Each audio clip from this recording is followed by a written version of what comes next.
Hello everyone, welcome back to another episode of our Continental Podcast.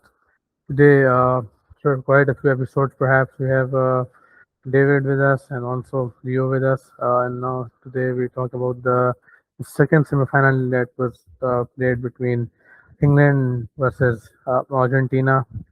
A great game perhaps. So let's just get straight into it. Yeah, right. So, Momin, you want to start off first?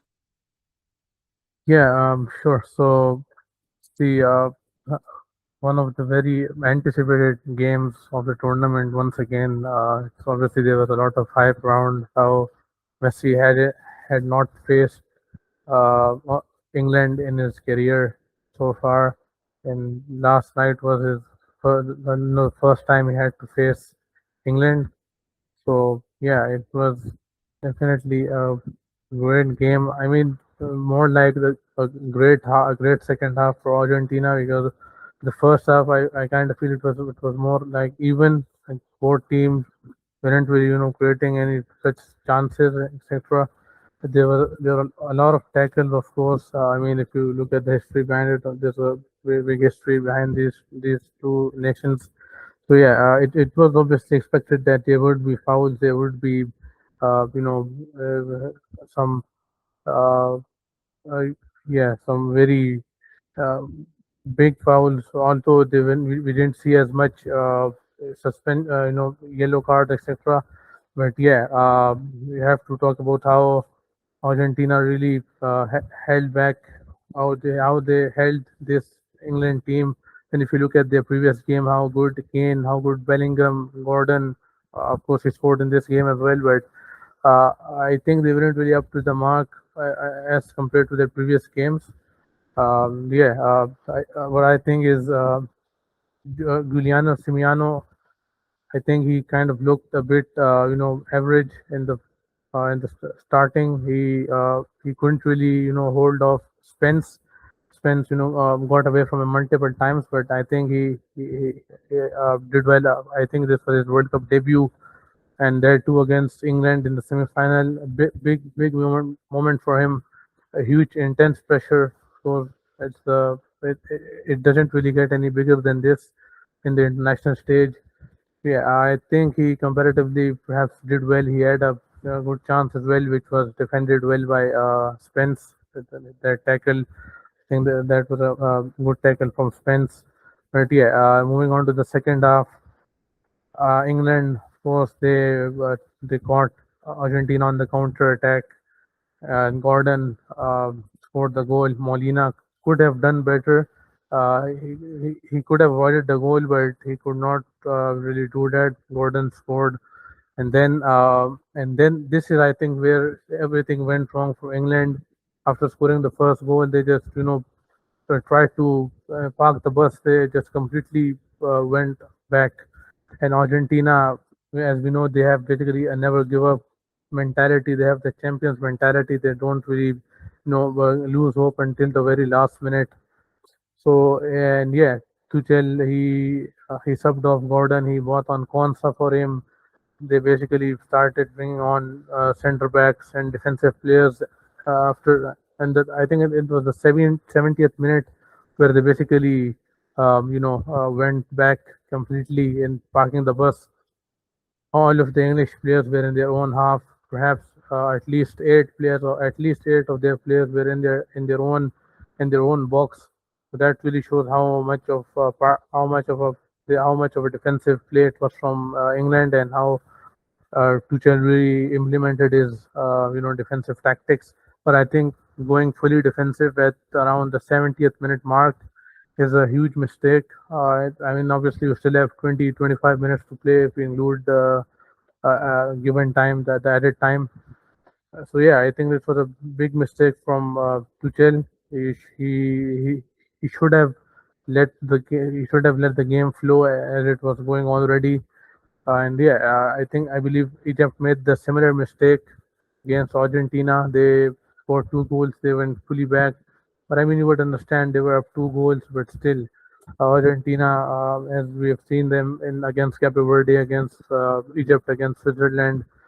they they don't really give up until it's the very last minute, and then of course Messi, of course, we saw Messi locking in the first pass, simple pass, and what a goal from Enzo Fernandez. He really hit that sweetly. Pickford had no chance, and yeah, that was a brilliant goal.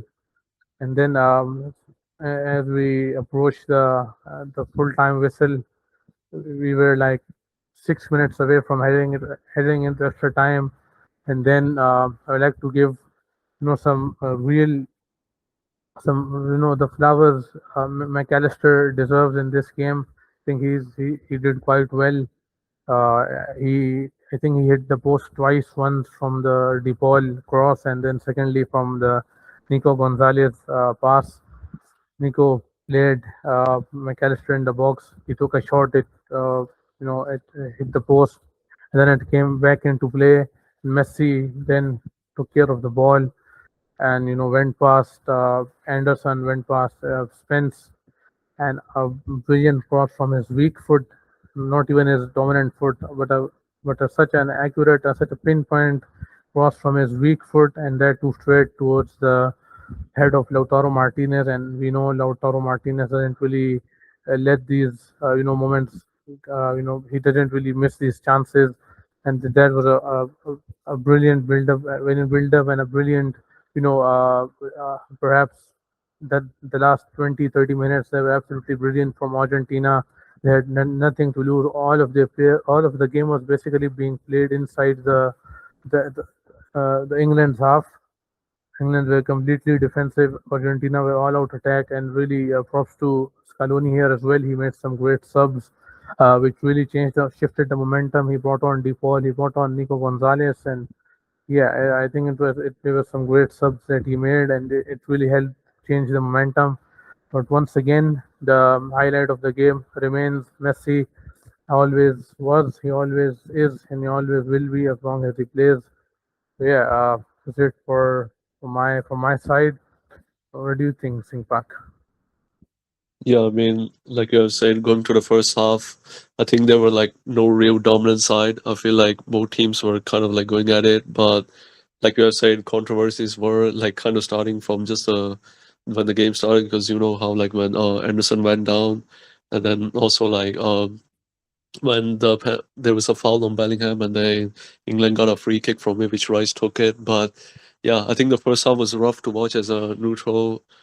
I mean, not a neutral, like it was just rough to watch from both sides. But yeah, going to the second half though, and like you have said, I do think up to the 17th minute, I do think England was at least still like trying in the sense. I mean, Gordon grabbed a goal, and then Spence. I think like obviously now people won't mention it, but I think he was having such a great game. But yeah, I mean when you are, and then when yeah, Gordon scored a goal, and then after that I think like England were already like trying to park the bus already, and it didn't help with the substitutions they were making later as well. But going back, I mean like from the 17th minute when you fully park the bus, I mean there's not much you can really say, because I mean like I've said, against like teams like DR Congo or Mexico, that works, right? But literally playing that style of football for against Argentina, when you know we know that when their attack wakes up, it like it just gets like kind of hard. And then the fact that they were kind of going for this route was kind of crazy. So while I don't think that it was wrong to park the bus against Argentina, I just think they started off too early, because for the first few while when they were parking the bus, it was working. I mean, Pickford was making the saves. I mean, Spence, like you said, he made a beautiful tackle. And yeah, it was working, but eventually it was gonna cause problems, and that exactly what happened, because Argentina just kept having the ball. They kept attacking. Yeah, sure, for a while you could defend against it, but after that, the goal was gonna come in. And then that's exactly what happened. I mean, Fernandes scored a goal, and even beforehand, I think Fernandes had a really beautiful shot where some people were saying there was slight deflection, so and that they should have gotten the corner. But yeah, he scored a goal, and then afterwards Martinez scored as well. And I would think the goal, it was quite sudden as well. It felt like it was scored quite suddenly.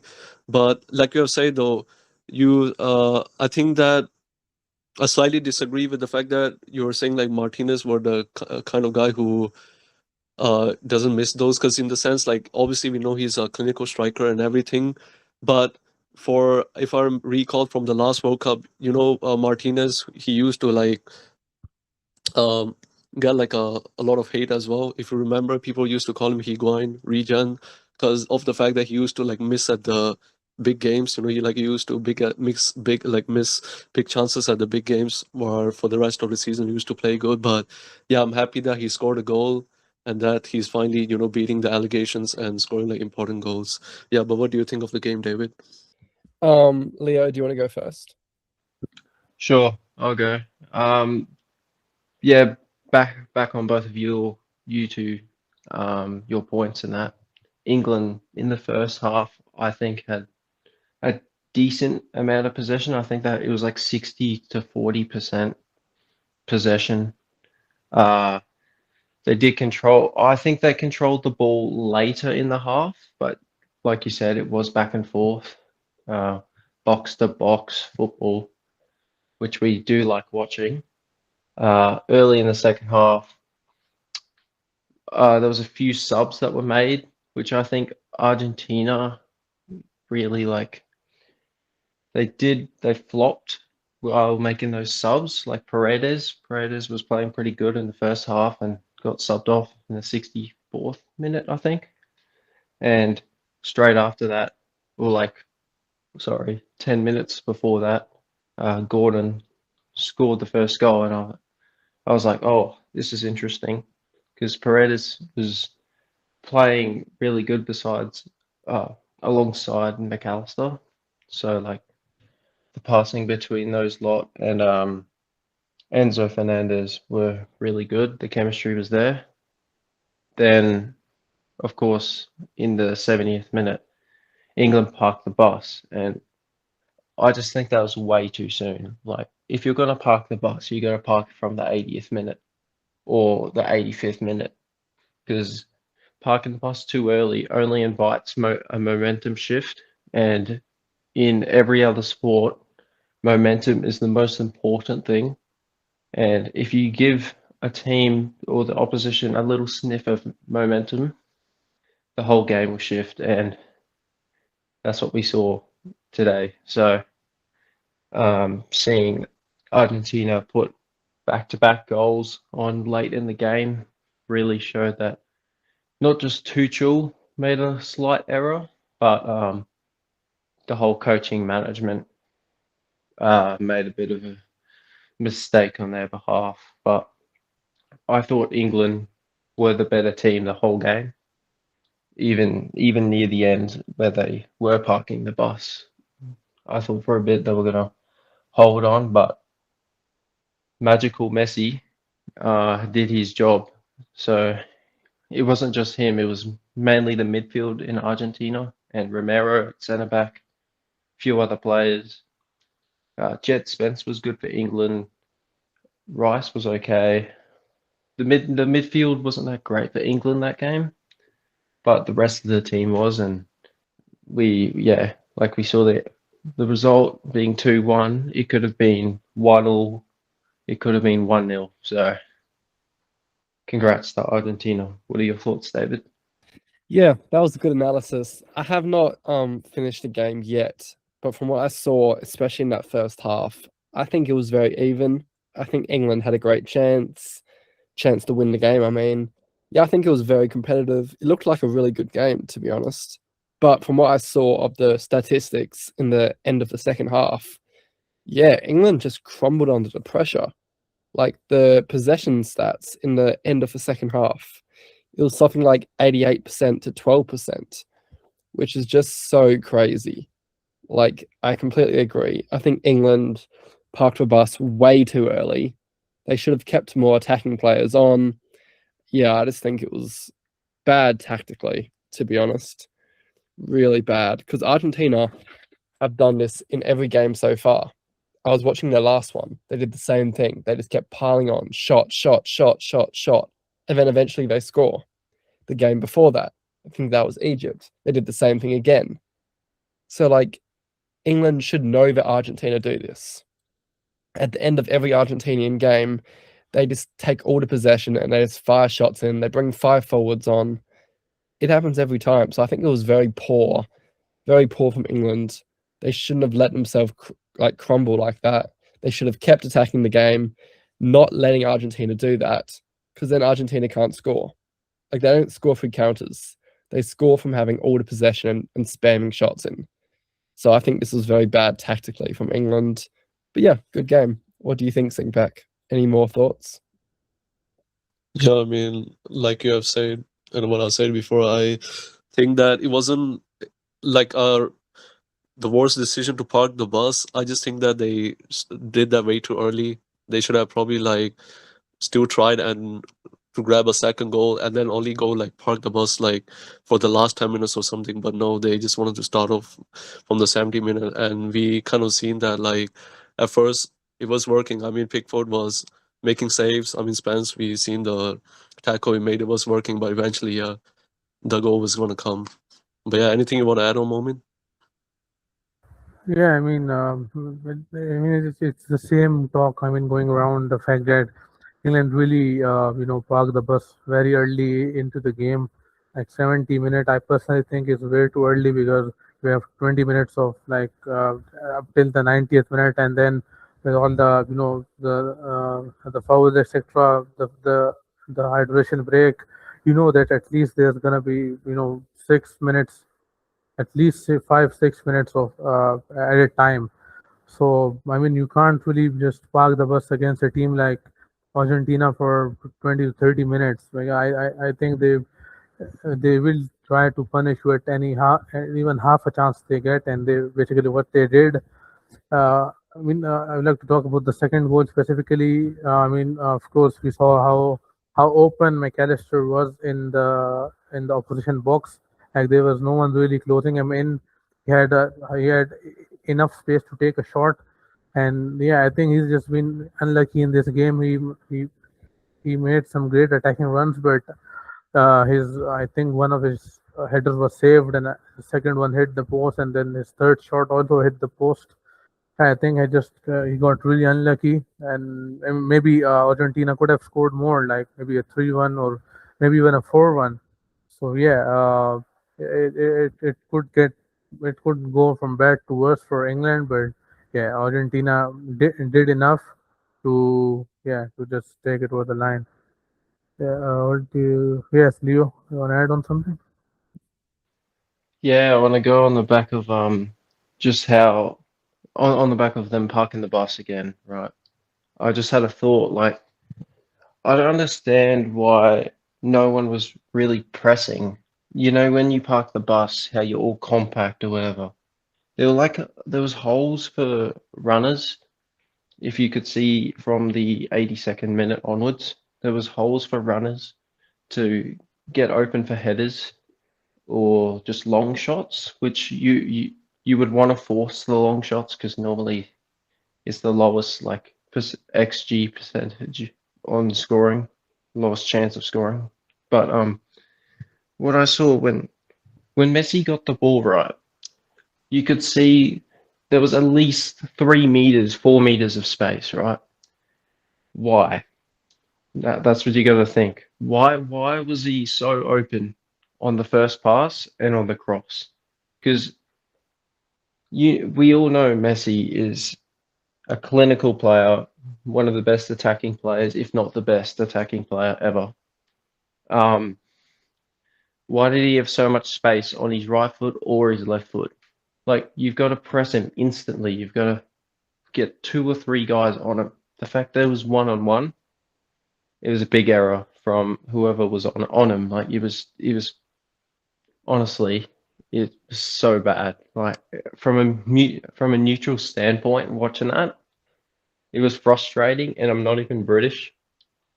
I'm not even, yeah, I'm not even Argentinian, but like watching that, you could tell from a football fan standpoint that you're meant to press like, as a defender, you're meant to press the attacker, give him no room, give him no space. They gave him room, and they paid it. They paid for it, to be honest. Yeah. I mean, we've seen this from time to time. He's been playing for around 20 years or something. I mean, when people did try to close him in, they did try to give him space, whatever the whatever the opposition do, he always manages to find the space, and that's why he's the greatest, perhaps. So yeah, we're done with, I believe, everyone's analysis in for the Argentina game. So if David and you, if you want to add on to the, like you want to share your thoughts about the Spain versus France game, me and Singpak already did that in the previous episode. So what wanna share your thoughts for the Spain versus France game? David, do you want to go or me? I don't mind. You can. All right, I'll start off. Everyone going in, everyone's thoughts going into the game for Spain versus France were, or will France dominate? They've been dominating the whole tournament. Or will Spain be good in defense since they've only versed easy teams? Well, what did we just watch? That was such an upset, in my opinion. Like, Spain's obviously won the Euros and whatever. Maybe calling it an upset's a bit of a scenario, but like France, in my opinion, were the best team in the tournament up to that point during the game, well, before the game or whatever. Spain's defense is like it's breaking records that I've not even like seen in years since like Italy 2006 or 2002. For example, Kubazi has got has played 7 games and had 6 clean sheets, right? Maldini has this is in his first World Cup, of course. Maldini in his first World Cup played 7 games and had 5 clean sheets. So breaking that record as a 19-year-old is pretty crazy. But it's not just him; it's the whole back line, like Kubazi, Cucurella, Laporte has stepped up out of nowhere, and then Pedro Porro, who's really, really good this tournament.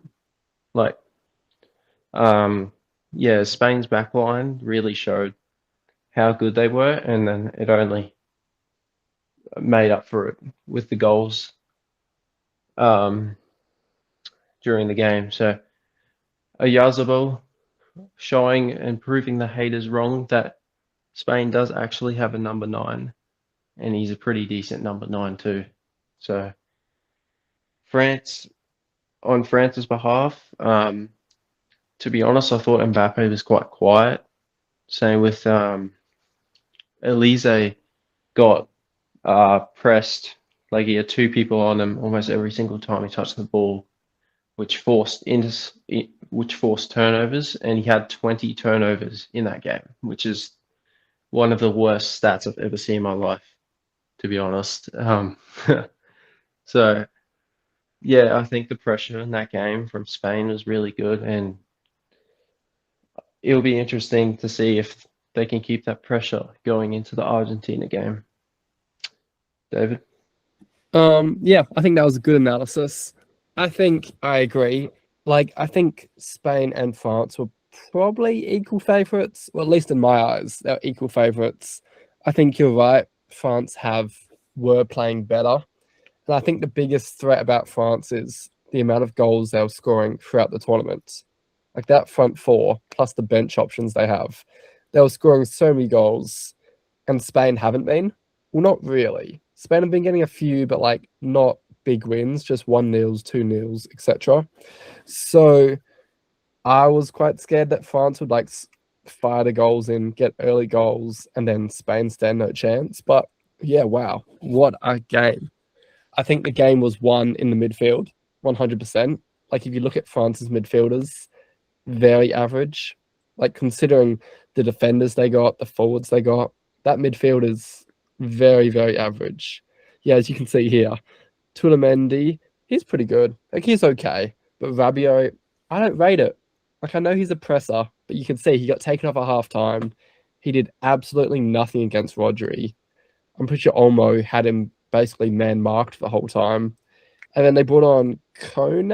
I don't know how to say the name. It's Kone. He was better. Yeah, that brother there. He was better. He was definitely better, but he still wasn't that dominant.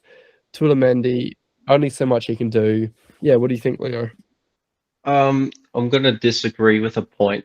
Okay. I think Rabiot actually played unreal for the first You half, and can he got taken off because he was on a yellow card. fair. And Rabiot was he had like around 9 DEF CONs or whatever, which is pretty Okay. good for a first half. But he's Yeah, been good. eight. He's been decent the whole tournament. Same with Kone. So it's. I don't even think their midfield was the problem that game. It was more of the defense, to be honest. Like, yeah, Bad. okay. You No, go. no, that's a good point.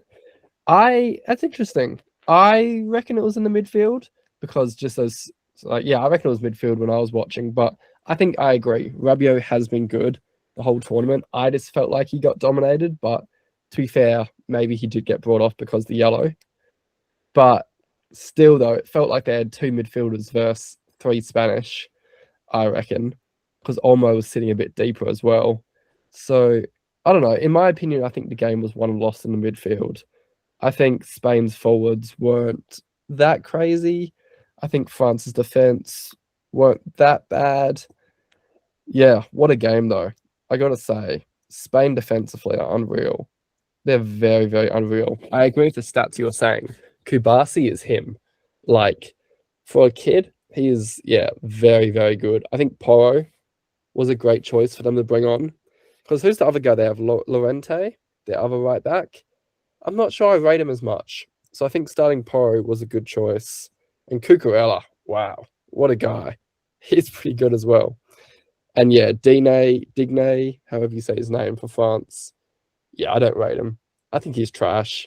I know he had a good game last game, but honestly, I think I was not surprised when he gave away that penalty. I was like, this guy stinks. Like he honestly stinks. And did you see? He's now off to what's it called? He's off to PSG off one good game. Yeah, crazy. Crazy, crazy, crazy. He's off to PSG. He literally won't play. But yeah, I think losing Saliba so early definitely costed him. Singpack, did you have any more thoughts? Yeah, I mean, I agree with the fact that I do think the game was won in the midfield.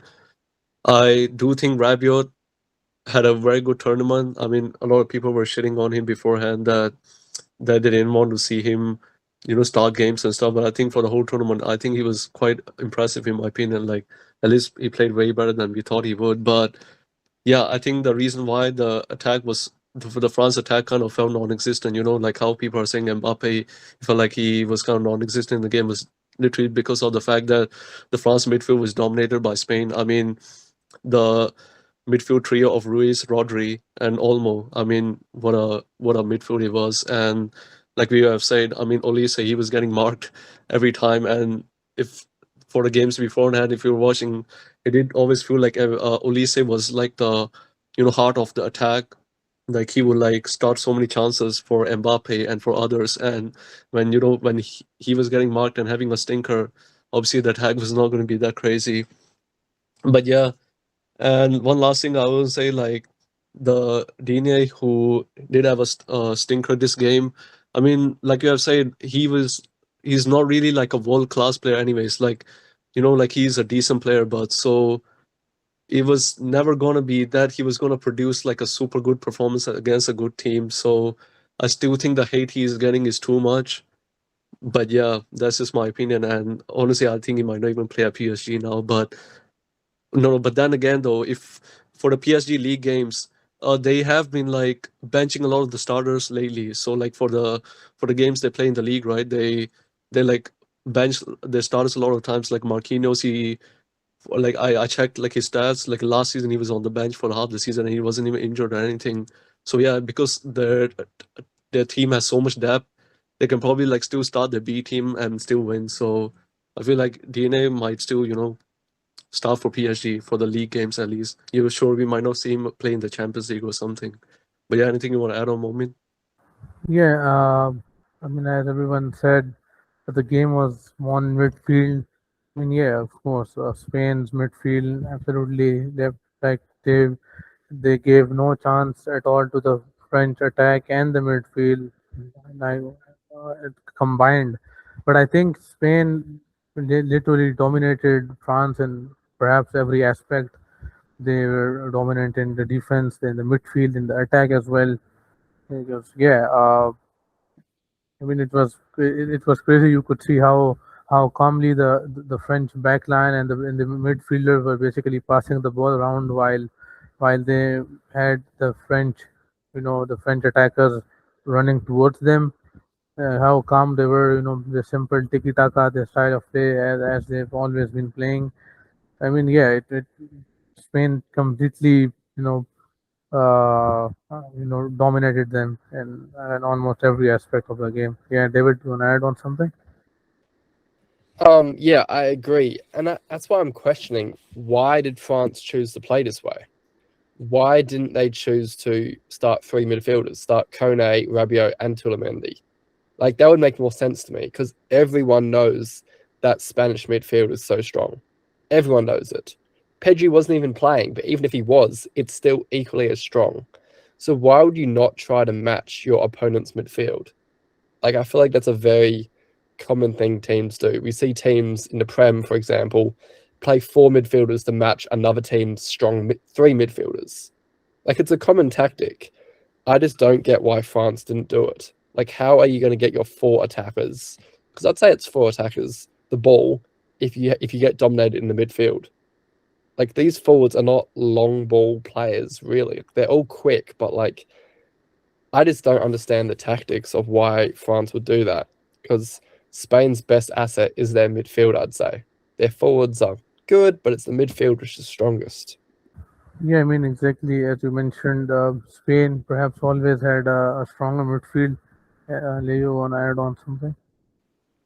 Just real quick again.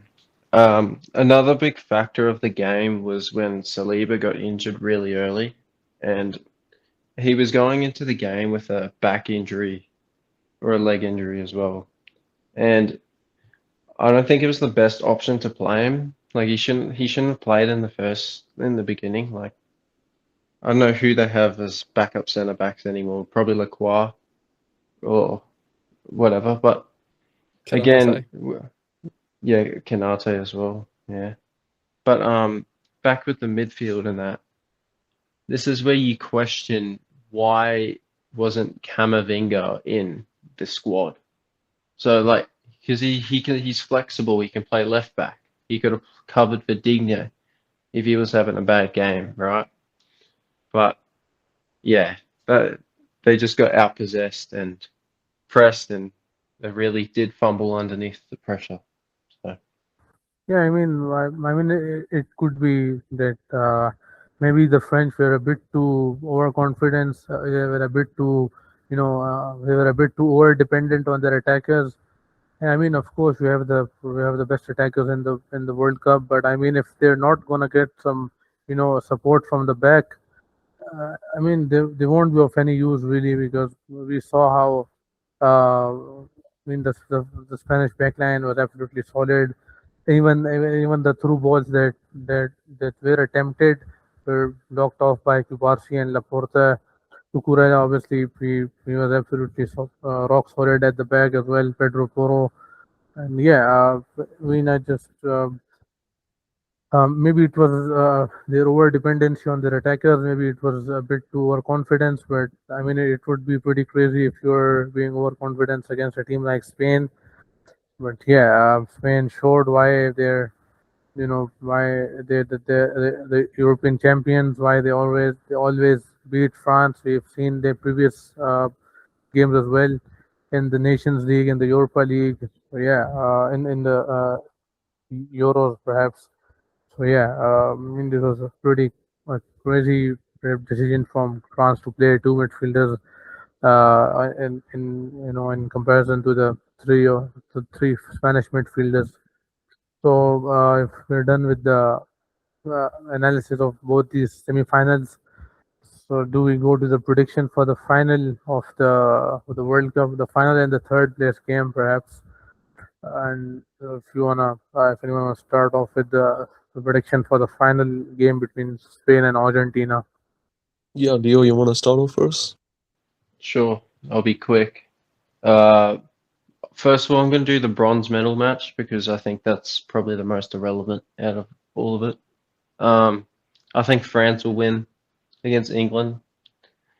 I don't think it will be a great game to watch. I think it'll be a bit scrappy.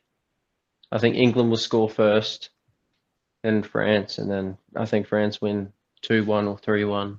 But it's not going to be that dominant France team because again, their back line has took a massive hit. The mids, the whole team has basically from being knocked out. Same with England, of course, but yeah, I think it'll be like a 3-1 win to France. And then in the World Cup final, wow, last World Cup final, 3-3 penalties. I don't think that's going to happen this World Cup. And the way that Spain has been playing, it makes me want to tip him, but based off experience, I think Argentina will win. And I don't think it's going to be a high scoring game.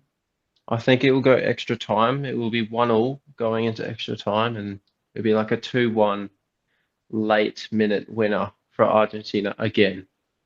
And then people are going to say it's rigged in that, but but yeah, I think Argentina will win in like the 118th minute, something crazy again. Hoping for it. Yeah, hoping for a good game. Yeah, think back. What do you think? Yeah, I mean, starting off with the France versus England game, to be honest, I do think this game can really go either way because, I mean, sure, it's still a World Cup game, but I do think like both sides won't be like, going like the full, like going there all out again, like they were in the previous few games. But yeah, I do think that it will be. I don't think that this game will have like a lot of goals. I mean, 3 goals is still a lot, but from a prediction, I'm predicting a 2-1 win for France here. I hope to see like the the attack being good for the last match as well. But yeah, for the final though, Spain versus Argentina. Oh, this is really interesting because I do still think that Spain, they can like have the like the like the dominance. I wouldn't even say dominant, but like the possession style of game they play, they could like still like hold off Argentina with that. But yeah, I do think this game will go to extra time. I reckon it stays like 1-1 up to like the full time, but in the extra time though, I do think just with the like Leo have said, I do think Argentina has more, experience in that, and like we have seen throughout the whole tournament, they just kind of rely on like when like the other players get tired, they start like cook a lot more, and I do think Argentina will benefit from that. I don't think it will go to penalties, but I do think Argentina scores late winners, and I'm going for a 2-1 win for Argentina. What about you, David? Wait, what thoughts did everyone else say so far? I want to hear what everyone thinks. Leo said it's going to be a 2-1 for Argentina, and Argentina scores in the 118 minute with the second goal. Singpak did the same thing. And as for the third place game, I think Leo predicted a 3-1 win for France. And I'm not sure what Singpak predicted. I think it. I think I was a 2-1 for France. Oh, okay, yeah. Okay, yeah, I see. I think so. We were viewing the final, are we? I think that's hard, but I do think if the game goes into extra time, Argentina will win. I do agree with you guys. I don't know. I just think Yamal has been he's been really quiet this whole tournament, to be honest. Like, yes, he creates a lot, but there's a lot of offside goals. I don't know. I think this could be his game to shine. But I think Spain's attack is not strong enough, to be honest, ultimately. I think they can score goals, but they're not scoring enough. So I'd say, yeah, Argentina 3-2 win, extra time. Yeah, and what about the third place game between France and England? Between France and England. Yeah, I reckon France win this one, and I reckon they score a ton of goals as well. I think just the Spanish game, the game against Spain, was just like a fluke game for them. Just an unlucky game where they got out dominated. But I think those France forwards can still bag a ton of goals. So I think England are in for a hard game there. Yeah, for sure. Yeah, so starting off with France and England. Yeah, I mean France. Obviously, they lost against Spain. They were heavily dominated, but I don't think they will, try to, end their tournament on a bad note. Like at least they will try to secure the third spot. I also think France gonna win against England, but I don't really think it's gonna be, a dominating win. Perhaps I think it's gonna be 2-1 for France or something. Because at the end of the day, it's still for the third, for the bronze medal. And yeah, I mean, obviously we won't be seeing as much intensity as we've seen from both the sides in the previous games. I personally think, but I just hope for you know not a completely one-sided game, but perhaps an even kind of game. Yeah. Now going to the final. I mean, this is the final I had pictured in my mind. We were robbed off of a finalissima between Spain and Argentina, and they both made their way to the World Cup final.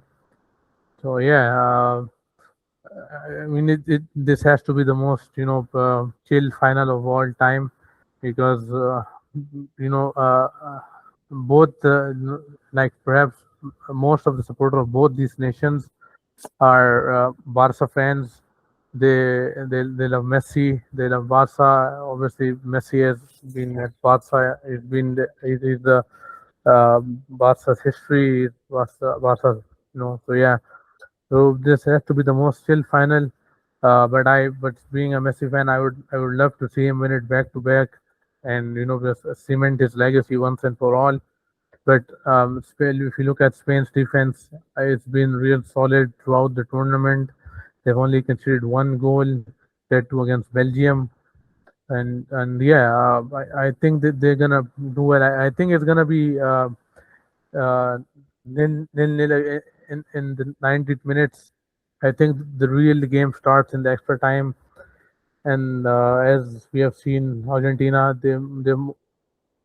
apart from the Switzerland game, I think in all of their knockout game, apart from the Switzerland game, they have conceded. They've conceded the first goal.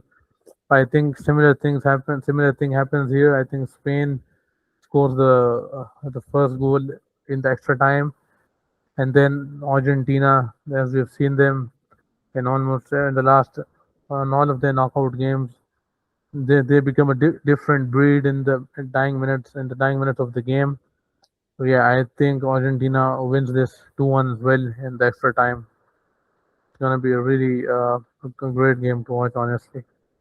Yeah, and then like one thing I was noticing was obviously, this time Argentina didn't have Di Maria around.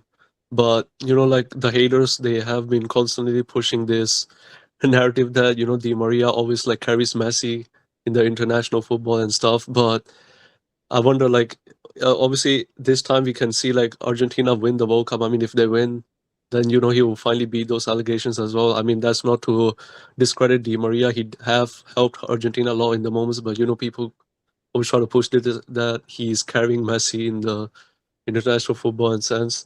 But I do have a question for y'all though. So obviously, like if Argentina wins the World Cup, I do still think like the first World Cup will probably still mean more because that was the first time he won it. The feeling then was unreal. I mean, when he wins back to back, it will be unreal as well if he wins back to back. But I just want to say though, based on which World Cup would y'all say Messi had a better performance in? Freitas, you want to start off, Leo? Bro, you're putting me under the spotlight. Far out. Um, uh, you could make a case for this year or 2022. Like you said. I actually don't know. 2022 he had like what one goal a game besides like one game, I think. But then I'm honestly going to say this one. I'm going to say 2026, and this is why, right? He scored a hat trick, right? Which is insane to do in a World Cup. Not only that, he scored in almost every single game. The last two he hasn't scored, but he's assisted. So GA is up, but you could also make the case like it's not just him. It's not. We shouldn't really just be comparing like Messi with this World Cup and the last World Cup. You got to think of Mbappe as well. Like Mbappe's last World Cup, he got, well, didn't he get Golden Boot or whatever? And then this World Cup, he's tied with Messi, and he's got a lot of GA as well. And he's probably going to break Messi's record when he retires. But back on Messi. Yeah, I think this one already means more, and he hasn't even played the final yet. Like he's got more goals. He's broke the record this tournament too. Like, yeah, it 2022 was insane, and that final was probably the best final ever. If you're not a if you're a Messi enjoyer or just an Argentina fan or a football fan, but like I feel like this year, this World Cup, he's really stepped up. Like really stepped up. Like when I mean one team, one player can carry a team, this is what they mean, and he's really done that this tournament. David. I agree, but I disagree. I think for me, it's this World Cup easily, to be honest. Like, I know he was also scoring basically every game last time, but it was a lot of penalties. And he got a lot of criticism for the amount of penalties. Well, this time, Messi even missed a pen. So I'd say this World Cup for me, I think Messi has really stepped it up. I've been really impressed. I don't think anyone expected these Messi levels for this World Cup. Everyone thought he'd be finished. He's 39, but I'd say he actually has been more dominant this World Cup. But I also think that's the way Argentina is structured. They structure themselves so that Messi can walk, so that he doesn't press, but so he turns up in the big moments. And I think the way Messi sits deep as the other forwards push forward, I think it works really well. It works really well at the end of games as well when they're like spamming in shots. So I think this World Cup for me, I think Messi has been more dominant, and that's probably part of their system. But yeah, what do you think, Singpack? Yeah, I mean, I already said. Well, actually, I didn't say, but yeah, I do think this World Cup, I think Messi has been dropping better performances as well. Because for this World Cup, it really feels like, when Messi, because I wouldn't say like throughout all the games and all the time Messi was like cooking and stuff. Like we did see in games where like in the first half or even second half, Messi just wasn't like kind of stepping it up. He was having like a like an average performance, but then after that, when like he starts to cook, it feels like the whole team just gets a lot better with him. So he does really feel like the heart of the whole team now as well. And yeah, and also one more thing is the fact that he hasn't even scored any penalties this World Cup as well. And I think and obviously he did miss like two of them, but the fact that he did score that many without even scoring a penalty this time is a huge achievement as well. Because, like the main criticism of him the last World Cup, like the haters constantly brought up that he scored so many penalties, but yeah, this time you don't even have that. But what do you think, Moment? Yeah, I mean, I personally don't think it's even a conversation. I think in this 2026 World Cup, Messi has literally shown levels to all the other players. I mean, if I remember correctly, in the World Cup 2022, Ronaldo was 39, and people from his fan base were like, "We're gonna see how Messi performs when he turns 39." And I mean, there you have it. This World Cup, you see he's 39, and the type of performances he's putting in. Even when I think he scored scored in every game of the group stage, and even in I think the game against Cape Verde, and then against Egypt, and he didn't really score against Switzerland, but he got an assist. And similarly against England, he couldn't really score, but he got two crucial assists to really wrap up the game. But yeah, I think this World Cup Messi literally just trolling his haters like As you mentioned in the previous World Cup, there was a lot of criticism on him that he was scoring penalties. In this World Cup, he literally just said, like, you know what, I'm not gonna score penalties at all. Let me just, shut them up real quick. I think that's what he's been doing. So yeah, this World Cup has been by far the best one, I would say, for Messi. Like from all the six he's played so far, it's probably his last one, and he's gonna make it, really one to remember for everyone. And yeah, and now he's in the final, and I think it's in 4 days. Finals in 4 days. Yeah, can't really wait at all. Uh, but yeah, it's on the other side.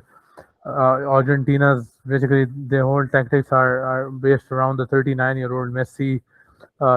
Every pass goes through him. Every attack goes through him. He is the one basically who.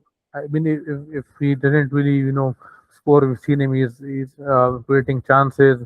Even in the England game, if we remember correctly, the crosses he put in, the first one was saved by Pickford, and secondly the one he created the chance for Nico Gonzalez, which he was very marginally offside with a very close, perhaps a close try, almost went in as well. And yeah, I mean these are the things which basically define a great player, and yeah, he's been doing it at 39. So yeah, it's really. Oh, yeah, I mean, with that, we are only 2 games away from the World Cup ending. We are done with 102 games, and I'm kind of glad that I watched all of the 102 games. Ruined my sleep schedule, but it's okay. And the World Cup comes around every 4 years, so I think it's fair to do so. And yeah, it's just you're gonna have to wait another 4 years for 2030 World Cup to kick off. So yeah, this is just it for the World Cup. The memories we have put in, even from on the pitch and even off the pitch, the bonding between the fans, how it basically brings the world together. I think it's really, really amazing to see such people coming together from different backgrounds, even when they're like you see the such cases with teams like Spain, with Portugal, with Argentina. Not all of their fans are from their home country, but they're fans from different countries. They're united by the love. And yeah, I think it's just what football is all about. And yeah, it's really great that we get to witness this once every 4 years. The remaining 3 years really help build up the excitement, and when the World Cup comes around, it's just all vibes. And yeah, so And hopefully Italy can make the next World Cup. yeah, I mean, hopefully I think they are perhaps close to appointing Pep Guardiola as their coach.